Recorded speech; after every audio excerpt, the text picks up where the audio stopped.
Hello and welcome back to the channel How Dominance. Anthony here. Please remember to like and subscribe, and also click that notification bell if you're enjoying what you're seeing and want to see more.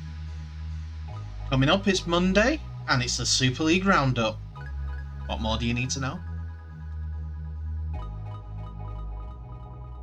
So after the Rugby League shenanigans on Thursday, the 22nd of July, concerning the Rugby League World Cup, there was actually a game played in the evening at Super League, and that was Huddersfield Giants versus Hull FC. Huddersfield Giants are coming into the game off a back of 60 feet on the bounce, and Hull with a gap in playing time, but 2 wins in the last 2 for them.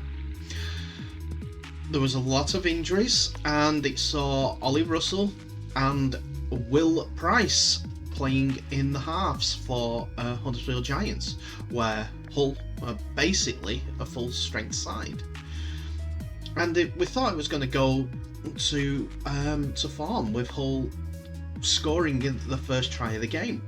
On the 4th minute, Carlos Tumavave went over after some good work from, a lucky ricochet from Ben McNamara, getting into the hands of Andre Savelio, who did a great offload with 3 people on him for Tumavave to score in the, come round and make the angle a little bit better for the kicker, which it was converted.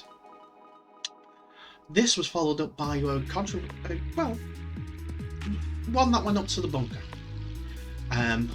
Huddersfield were attacking. They were pinned back in their own 40 at one point in this play, but they carried on and worked it from left, centre to middle during the plays, and then went back right again. And the balls went into Jermaine McGillivray's hands, who reached for the line under massive pressure and got the ball on the line to score Huddersfield's first try of the afternoon.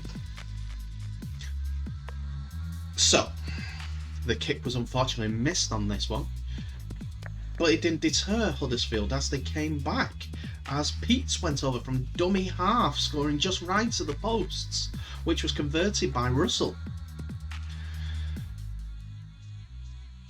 A great kick to the corner from Sneed for Hull gave the one-on-one challenge against Jermaine McGillivray for Vulika Japani, who got the ball in the air before McGillivray and was able to dot the ball down with some serious twisting on his left knee underneath him to score left of the posts, about 5 metres in. Sneed converted this to make the scores 8 points to 12.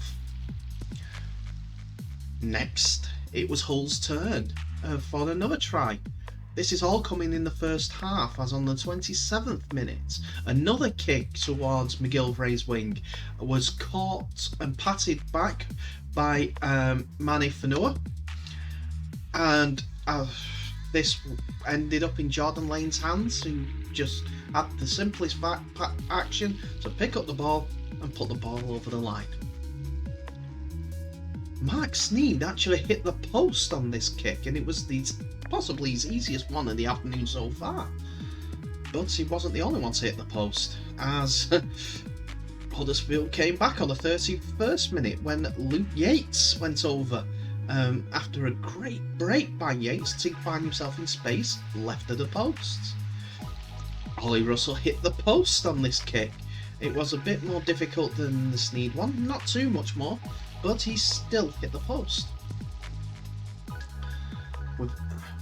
With the half coming to an end, on the 34th minute, Will Price, the son of Leon Price, who was on commentary, he was on summariser duty for Sky Sports, and you saw bits of Leon Price and Will Price, as there was the trademark double step for him to go in towards the left-hand corner, scoring his 2nd try in 2 games, Will Price. Unfortunately, Russell missed this kick. It went across the face of the post from left to right. But just before half-time, Jermaine McGilvray, after being swapped wings from the right to the left, swapping with Innis Senior, found himself on the receiving end of a great kick from Ollie Russell as he's attacking the line. Peets was coming across the line, back into the play, and Ollie Russell came on his outside left of him, saw that there was nothing else but a gap in behind the whole defence. He chip kicked it over into that gap, and according to the video referee, there was downward pressure enough in the corner for Huddersfield to score again, with Jermaine McGilvray's second try of the evening. Ollie Russell, attempting this conversion, hit the post again. The left-hand post will be severely dented after this game if it keeps going on like that. But Huddersfield, even though they missed 4 out of their 5 kicks, are leading at half-time, 22 points to 16. Second half to come.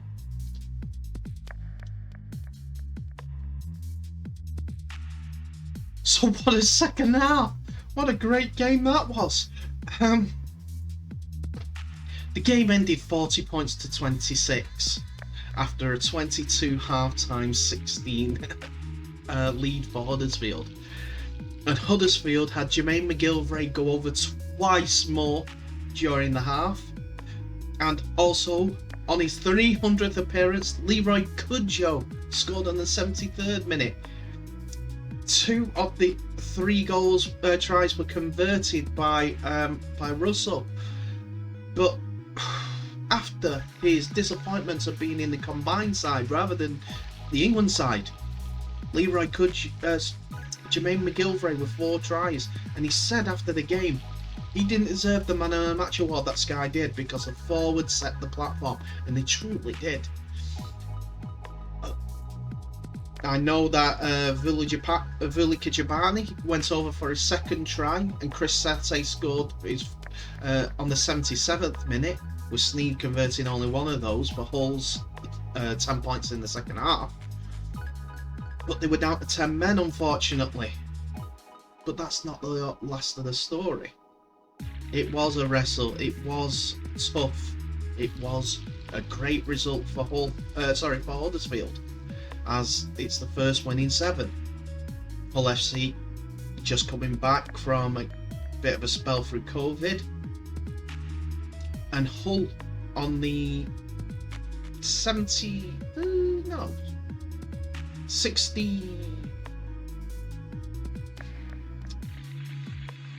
Hull on the 56th minute I'll get it right, we're down to 12 men due to a swinging arm from Sato. Caught Hewitt as he was going down. Referee had no option with the incentives that go with the things that are going on at the moment. That hits that he's got a goal for the sin bin.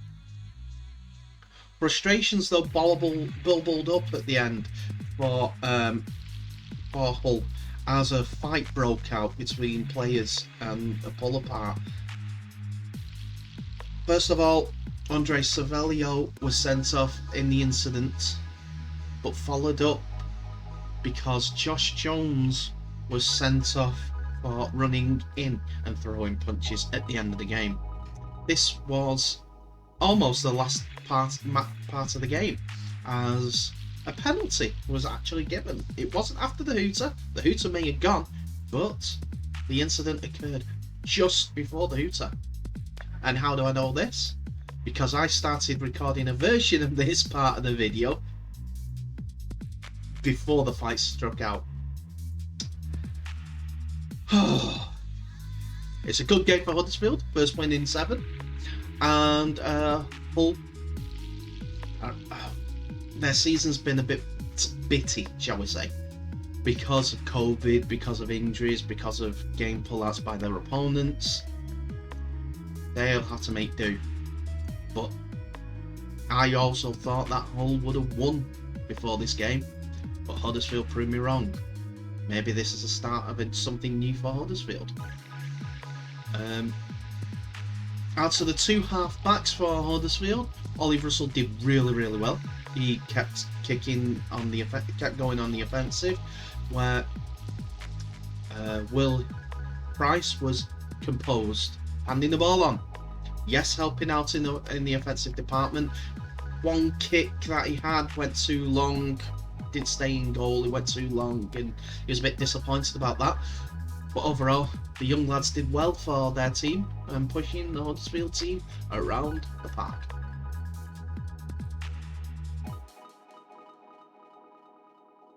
So before I go on to the review of the next two Super League games, actually the next three Super League games, I will have to put a disclaimer out, as Sky Sports chose not to play,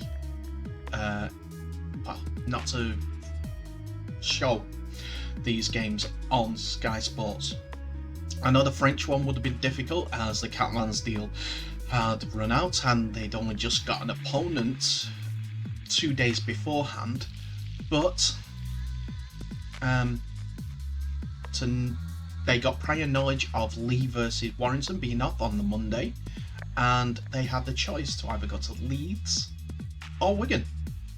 Wigan would have been the easiest because of 5 miles down the road, and they'd only just been there a couple of weeks ago, so they know how things are all set up. But anyway, there was no rugby league shown on TV after Thursday night's game. I do have to say that next week, Rugby League has 5 games in 6 days. So that's very good, starting on Wednesday. The downside is, after that, they have 1 game in 10 days. Don't know what's going on. But they prefer to play a Lions repeat of the game rather than a live game for an audience that's been there for I don't know how long. And I'll complete my rant in saying Lions is also a tournament, a series that has no benefit apart from raising money for rugby union or the TV companies and strengthening the opponents that the Lions face. And they wonder why the other teams get beat off them. The individual teams get beat off the opponents when it comes to World Cups, when it comes to internationals, because they go down as a collective, big group, big tough group, and they tune up the opponents that they're playing. Rant over. Well, the next game we're going to look at is Wakefield's visit to DW Stadium, as they played the Wigan Warriors, who had just come off 2 successive Super League wins after a run of no wins in 7. Amila Hanley had been dropped out of the team, unfortunately, after the double win against Huddersfield home and away, in place of Jackson Hastings.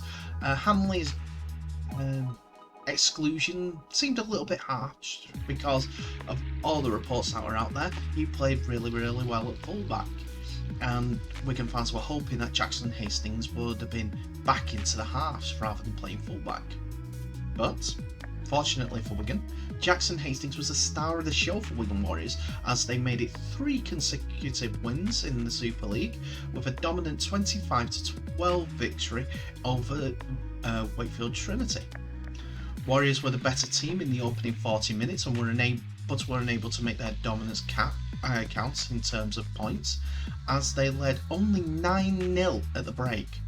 The opening try came on the 13th minute when Hastings spotted Innes Senior out of position and sent a cute kick behind him, and Jake Bibby was on hand to touchdown in the corner. Bibby grabbed his second try just before the break, and Hastings slotted over a 1-pointer.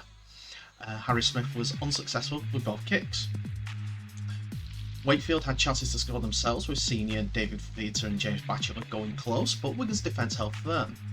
2 tries in the space of 3 second-half minutes from Bibby, his hat-trick, and Joe Shorrock put Warriors out of sight at 21-0, and there was no way back for the Yorkshire outfit. Liam Marshall grabbed Wigan's 5th try, and they were cruising at 25-0, but Wakefield refused to lay down as they posted 2 tries in the final 10 minutes through Batchelor and Jay Pitts. So it was an unfortunate situation that happened.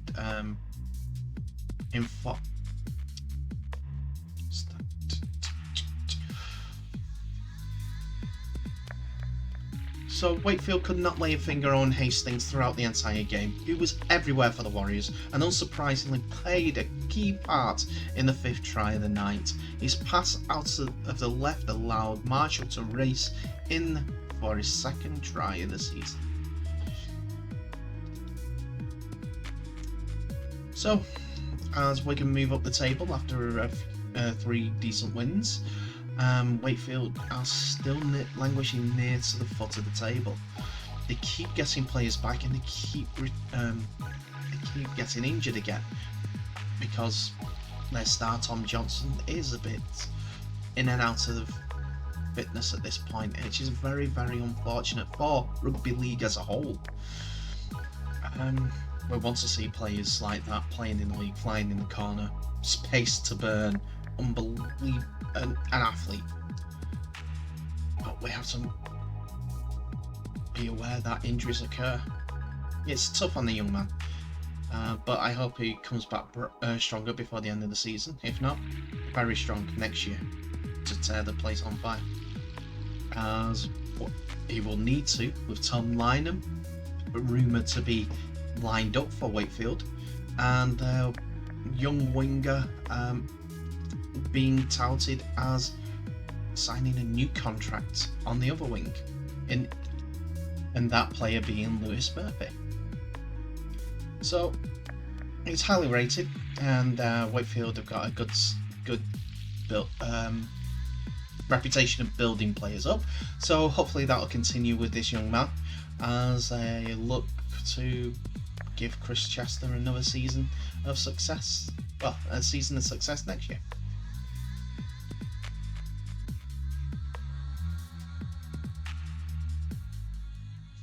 So now we go on to the Leeds Rhinos game against Salford Red Devils.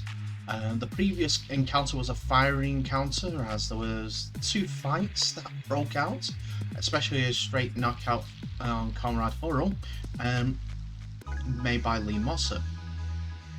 So Leeds were without halfback Luke Gale, prop Tom Holroyd and winger Tom Briscoe, and in their places came Callum McClelland, King Vuni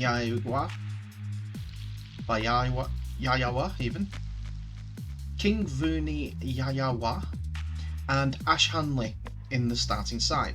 For Salford, Matty Costello was replaced by Harvey Levett in the centres, with Josh Johnson making way for Jack Ormonroyd in the front row.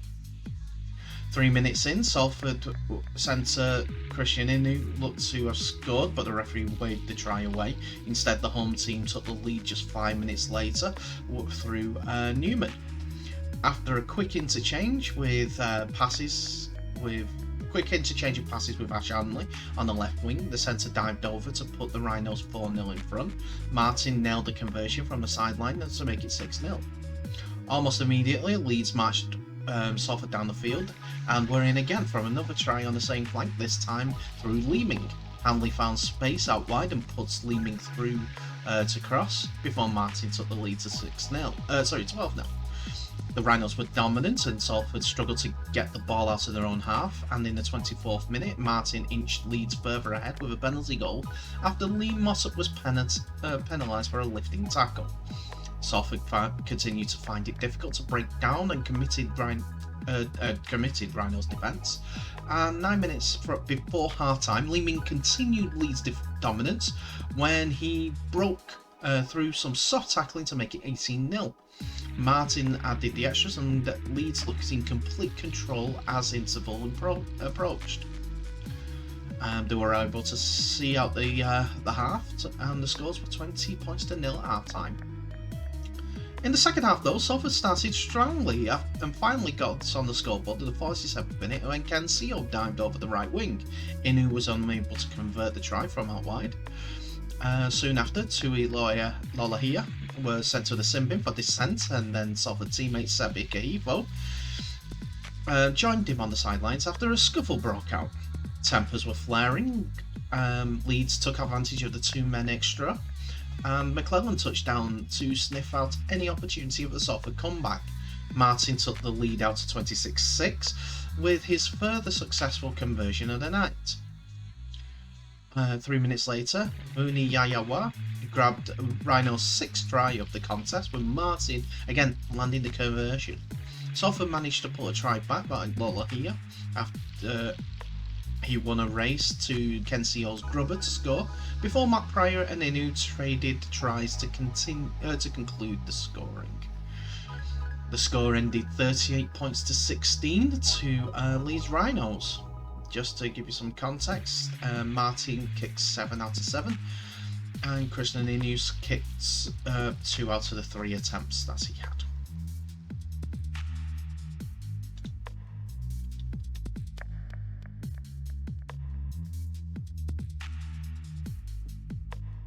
So the continuity continues as we have Catalan Dragons versus Hull KR.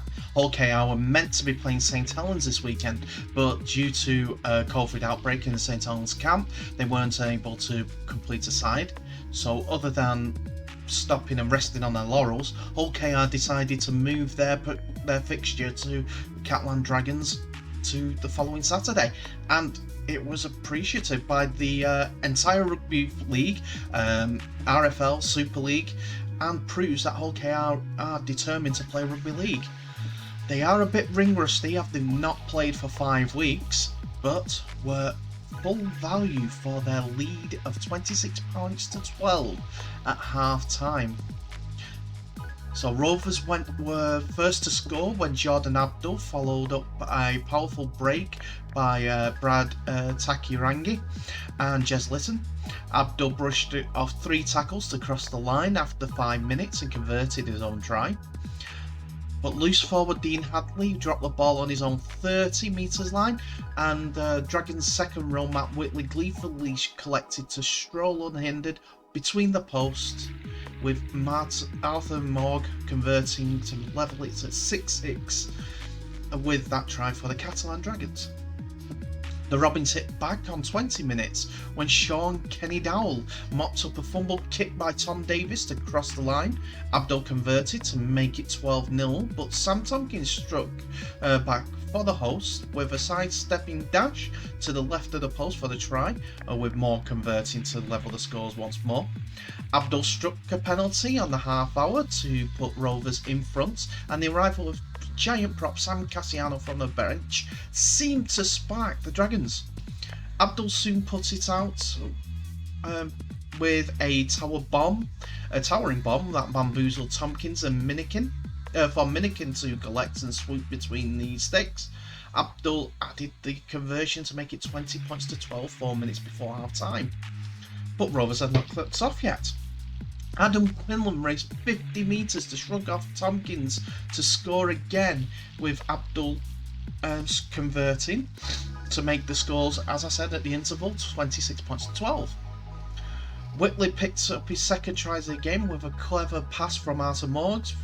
Then Abdul matched him with his second touchdown after Dragons were pegged back by 2 penalties in a row. Abdul couldn't convert the penalty, but Rovers were 30 points to 18 ahead. The Dragons' comeback began with Cassiano found Mikkel Gudeman with a slick pass on the the 51st minute to put the French international second rower over the line. Morg added the conversion to narrow the gap to 24-30. A string of penalties pegged Rovers back, and Mike McMinican quite close. Then Tom Davis almost scored before Rovers were forced into a goal line dropout. Catalans turned up the heat, and so did the weather on the whole, and you could see that as it started to wilt underneath the south of France sun and the temperatures that were soaring all the way through. Tompkins drifted to the left and passed to Benjamin Julien, who put Fuad Yaha in on the corner. and a fantastic touchline conversion from Morg levelled the scores for 30 points to 30 with 15 minutes left. A penalty was given to Arthur Morgs on the 72nd minute, right in front of the posts. And as the heat was at 30 degrees centigrade, it began to take its toll on Rovers and Catalan as Morgs put the kick straight through the centre of the posts to give the league leaders a 10th win in a row, as the scores ended 32 points to 30. Cracking run from Catalan, but a fantastic effort from Hull KR, especially without 5 weeks of playing.